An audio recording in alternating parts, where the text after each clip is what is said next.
اللهم أنت السلام ومنك السلام وإليك رجع السلام حينا ربنا السلام يا حي يا قيوم برحمتك نستغيث মাওলাই করিম খানাই কাবাকে সামনে রেখে তোমার ঘর বাইতুল্লাহকে সামনে রেখে তোমার শাহী দরবারে হাত উত্তোলন করেছি। আল্লাহ মেহেরবানি করে তুমি আমার দোয়া কবুল আর মঞ্জুর করিয়া নাও।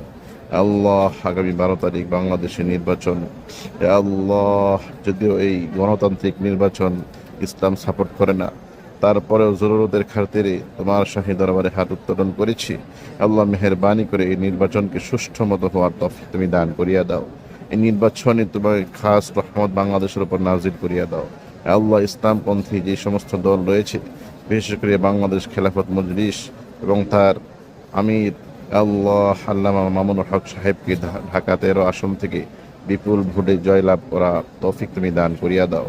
বলিষ্ঠ কণ্ঠে কোরআন এবং হাদিসের কথা জাতীয় সংসদ ভবনে বলার তৌফিক তুমি দান করিয়া দাও। বাংলাদেশে খেলাফত রাষ্ট্র কায়েম করার তৌফিক দান করিয়া দাও।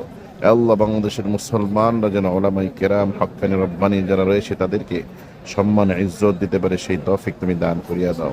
ইয়া রব্বুল আলামিন তুমি কবুল আর মঞ্জুর করিয়া নাও। ইয়া আল্লাহ তুমি কবুল আর মঞ্জুর ربنا تقبل منا إنك أنت السميع العليم وتب علينا يا مولانا إنك أنت التواب الرحيم يا رب العالمين قبول المنزل كريانا سبحان ربك رب العزة عما يصفون آمين برحمتك يا أرحم الراحمين.